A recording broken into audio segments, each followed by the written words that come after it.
Time's winding down to take your required minimum distribution for 2022. What are some tips that you need to be aware of before you take your RMD? I've got that and more coming up.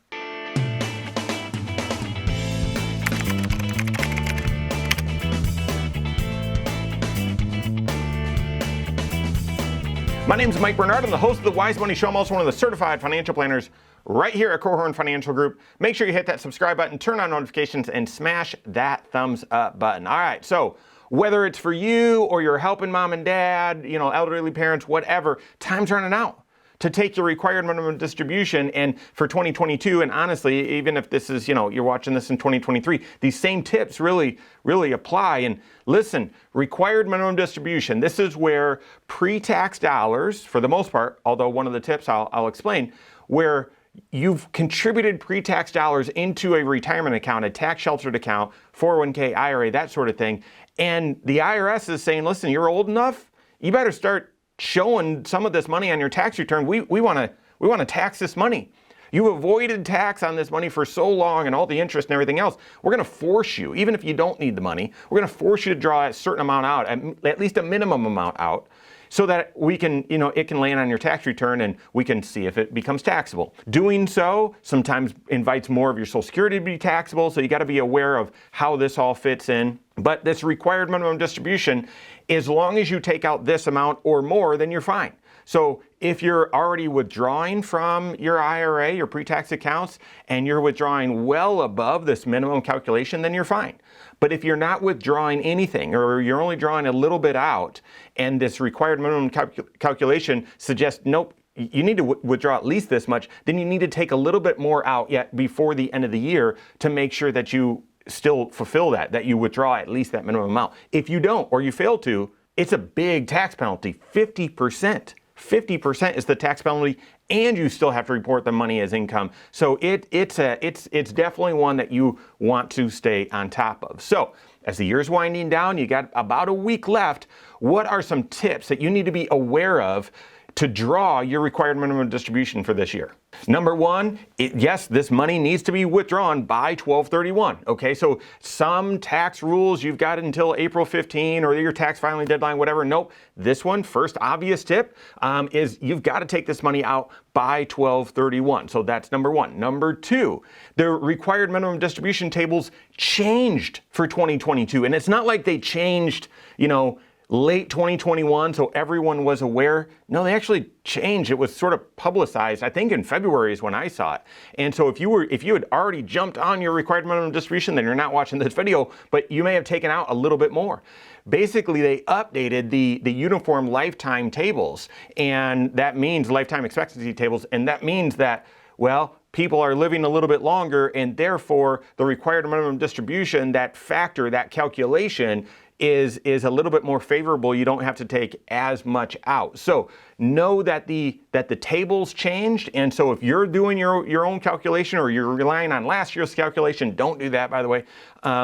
Just know that the tables changed. There's a new formula. It's actually going to mean an improvement to what your required minimum distribution is. That's the second tip, but it flows right into the third one, and that is you actually might be surprised still at how much you need to withdraw, okay? If you haven't taken your required minimum distribution yet, know that the amount of your required minimum distribution is based on the value of your IRA, your account, on 12/31 of the previous year, so 12/31 of 2021. And gosh, most people's balance in their IRA was significantly higher on 12/31 of 2021 than it is today.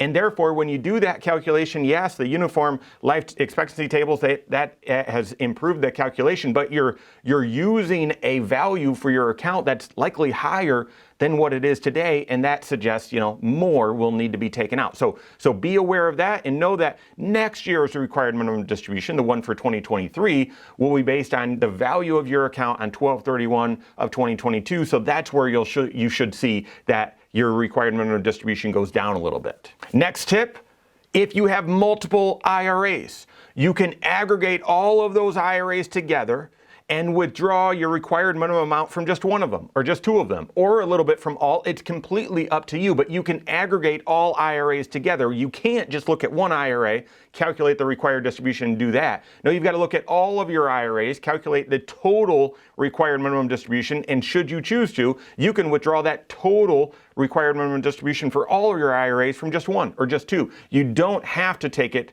from each. But here's the key point. You can't lump all of your IRAs and old 401ks and 403bs all together and just take it from one. You can lump all IRAs together and just take it from one.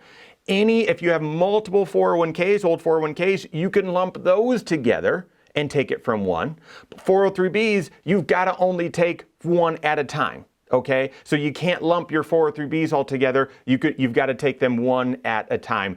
This entire reason, right, is one of the reasons why you should likely look at moving those old 401ks into IRAs. It makes it much simpler from a required distribution standpoint, plus withholding standpoint as well. Speaking of 401ks, this next tip, Roth IRAs, no required distribution, no required minimum distribution. Roth 401ks, however, there is a required distribution once you turn age 72, okay? So required distributions for Roth IRAs, nope, that's one of the benefits. You don't need to do it. But it does still exist for Roth 401ks. So again, there's no reason to keep that a Roth 401k as long, as you've retired and left that employer. Roll that thing over to a Roth IRA and avoid the required minimum distribution. If you're charitable, if you're donating money to a nonprofit, do a qualified charitable distribution out of your IRA before you take your required minimum distribution. It actually reduces the RMD that you need to take, or it goes towards your required minimum distribution. So if you're donating to charity, make sure you do a qualified charitable distribution as part of your RMD or before you do your RMD. Roth conversions cannot be part of your RMD. You've got to take your RMD first. You can still then do a Roth conversion afterwards, but you can't do it before that. Your required minimum distribution cannot be converted to your Roth IRA. And the final last minute tip for 2022 for your required minimum distribution, we're far enough along in the year, take a look and see, well, what's my tax picture look like? And therefore, how much of my required minimum distribution should I withhold for taxes? Some of you are in a position where you've withheld for Social Security, you've withheld from other things, and you take a look and say, I actually don't need to withhold any of this towards taxes because I'll just be withholding it for taxes and then I'll be getting it right back on a refund 2 months from now when I file my return. So let's just not withhold anything, okay? Others are the exact opposite, where you take a look at all of your income and you say, well, geez, now with this RMD and with some other pieces, a lot of my Social Security is going to be taxable. I'm not withholding any tax on that. And therefore, I actually should have most or half of my required distribution.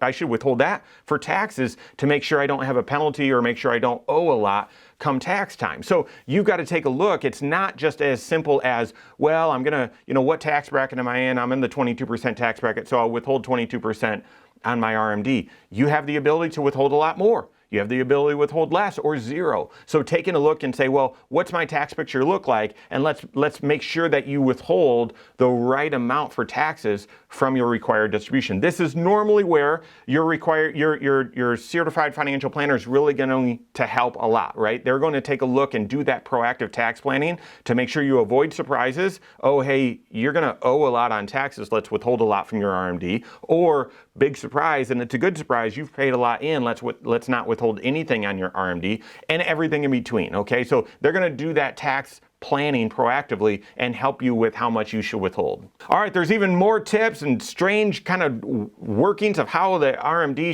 should work if your spouse is more than 10 years age difference from you and all of that, but those are tips to help you take your required minimum distribution before 2022, avoid mistakes, capture opportunities, work with your certified financial planner on that. If you don't have a CFP on your team, you can contact one on my team, find us online, Korhorn.com, that's Korhorn with a K, wisemoneyshow.com, you can find us there as well, or send us an email, info@korhorn.com.